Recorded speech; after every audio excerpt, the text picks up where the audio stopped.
Big pass வீட்ட விட்டு Jacqueline வெளியில் இருக்கிறது எல்லா ரசிகர்களுக்குமே மிகப்பெரிய ஒரு சோகத்தை ஏற்படுத்தியிருக்கு அப்படின்னு தான் சொல்லணும். மேலும் அவங்க எப்படி வெளியேற்றப்பட்டாங்க அப்படிங்கிற செய்திகள்லாம் இப்போ சோசியல் மீடியால ரொம்பவே வைரலா வந்துட்டு இருக்கு.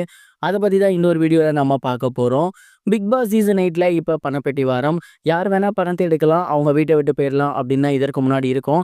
ஆனா இந்த சீசன்ல பணம் யார் வேணா எடுக்கலாம். ஆனா எடுக்கிறவங்க ஒரு குறிப்பிட்ட டைம்குள்ள வீட்டுக்கு வந்துரணும். அப்படி வந்துட்டா பணமும் அவங்களுக்கு அவங்க வீட்டுக்குள்ளேயும் இருக்கலாம். ஒருவேளை அப்படி எடுக்கலன்னா அவங்க அப்படியே கேட்ட மூடிடும் வெளியே போக வேண்டியதா அப்படிங்கிற மாதிரி வச்சிருந்தாங்க. ஜாக்லின் 5 லட்ச ரூபா பணத்துக்காக வெளியில போயிருந்தாங்க. கிட்டத்தட்ட 35 செகண்ட்ஸ்குள்ள அவங்க வீட்டுக்குள்ள வரணும். ஆனா 37 செகண்ட்ல அவங்க வீட்டுக்குள்ள வந்திருந்தாங்க. இந்த ஒரு காரணத்தினால ஜாக்லின் பிக் பாஸ் வீட்டை விட்டு வெளியேற்றப்பட்டிருக்காங்க. அண்ட் கதவு மூடினதுக்கு அப்புறம் அவங்கள பிக் பாஸ் வீட்டுக்குள்ளேயே விட மாட்டேன் அப்படின்னு பிக் பாஸ் சொல்லிட்டாரு. பிக் பாஸை பொறுத்த வரைக்கும் ரூல்ஸ் அப்படிங்கிறது எல்லாருக்குமே ஒண்ணுதான். ஒன்ஸ் வீட்டை விட்டு வெளியே போயிட்டு நீங்க வரலனா வீட்டுக்குள்ளே வரக்கூடாது இல்லையா? அதனால அவங்க நேரா வெளில போயிட்டாங்க. அங்க இருக்கக்கூடிய கிரியேட்டிவ் டீமை பார்த்துட்டு ஒரு சில ஃபார்மாலிட்டிஸ்லாம் முடிச்சுட்டு அவங்க பிக் பாஸ் வீட்டை விட்டு வெளியேற்றப்பட்டிருக்காங்க. அதுவும் பிக் பாஸ் டீமே அவங்களுக்கு பர்சனலா ஒரு கார் அரேஞ்ச் பண்ணி தான் கூட்டி போயிருக்காங்க. இதுக்கிடையில அவங்களோட ட்ரெஸ் எல்லாம் இருக்கும் இல்லையா? அதெல்லாம் எடுக்க சொல்லி அவங்க வீட்டுக்குள்ள போறேன், ஒரு கிளான்ஸ் எல்லாத்தையும் பார்த்துக்கிறேன் அப்படிங்கிற மாதிரி கேட்டிருக்காங்க. ஆனா அப்பயுமே அதெல்லாம் தேவையில்ல, நான் கண்டஸ்டன்ஸ்ட்ட சொல்லிடுறேன்னு சொல்லி உள்ள இருக்கக்கூடிய கண்டஸ்டன்ஸ் கிட்ட ஜாக்லினோட துணிமணிகள் எல்லாத்தையுமே ஸ்டோர் ரூம்ல வச்சிருங்க, நாங்க எடுத்துப்போம், இனிமேல் அவங்க பிக் பாஸ் வீட்டுக்கு வர மாட்டாங்க அப்படிங்கிற மாதிரி அனௌன்ஸ்மெண்ட் பண்ணியிருந்தாரு. இதனால உள்ள இருக்கக்கூடிய கண்டஸ்டன்ஸ்மே ரொம்பவே சோகமா இருந்தாங்க. அண்ட் ஜாக்லினுமே பயங்கரமா சோகமாக இருந்தாங்க. அண்ட் அதுக்கப்புறம் ஜாக்லினை அங்க இருக்கக்கூடிய கார்ல ஏற்றி நேரடியாக அவங்களோட வீட்டுக்கு கூட்டி போய் விட்டுருக்காங்க. அண்ட் இந்த ஒரு செய்தி தான் இன்னைக்கு நடந்திருக்கு அப்படிங்கிறது தெரிய வந்திருக்கு. இதை பார்த்துட்டு எல்லாருமே பயங்கர ஷாக்ல இருக்காங்க அப்படின்னு தான் சொல்லணும். ஏன்னா ஒரு டாப் 3க்குள்ளே இருக்கக்கூடிய ஒரு பிளேயர் ஏன் இந்த மாதிரி பணத்தை எடுக்க வெளில வந்து அதுவும் கரெக்டான டைமில் எடுக்க முடியாமல் போயிருச்சு அப்படிங்கிற மாதிரி எல்லாம் சொல்லிட்டு இருக்காங்க.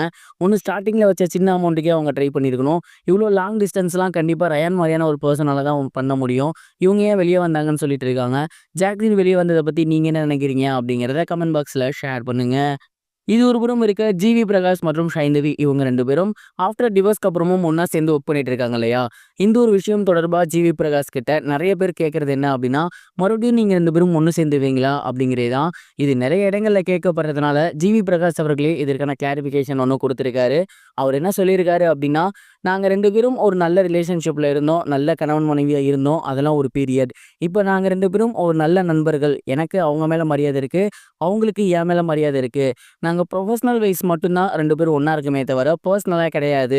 நாங்க 2 பேருமே பர்சனல் லைஃப் வேற, ப்ரொஃபஷனல் லைஃப் வேற அப்படின்னு ஆரம்ப காலகட்டத்தில இருந்தே இருந்திருக்கோம். எங்களோட பர்சனல் லைஃப்ல நாங்க எடுத்த முடிவு எங்களோட தனிப்பட்ட முடிவு. அதுல எந்த மாற்றமும் கிடையாது. ப்ரொஃபஷனல் லைஃப்பை பொறுத்தவரைக்கும் நாங்க 2 பேருமே நல்லபடியா இருக்கோம். இதுக்கப்புறமும் தொடர்ந்து அவங்க என் படங்கள்ல பாடுவாங்க, கான்சர்ட்ல பாடுவாங்க. இந்த மாதிரி நிறைய விஷயங்கள் நடக்கும் அப்படிங்கிற மாதிரி சொல்லியிருந்தாரு. ஜி பிரகாஷ் அவர்களோட இந்த ஒரு அனௌன்ஸ்மெண்ட் எல்லாருக்குமே இதுக்கப்புறமா அவங்க ஒன்று சேருவாங்க அப்படிங்கிற நம்பிக்கையை சிதைச்சிருக்கு. இதுவரைக்கும் கனெக்டிங் டிவிக்கு சப்ஸ்கிரைப் பண்ணனா மறக்காம சப்ஸ்கிரைப் பண்ணிக்கங்க. உடனடி அப்டேட்ஸ் பெறுவதற்கு நோட்டிஃபிகேஷன் பெல்லையும் கிளிக் பண்ணிக்கங்க.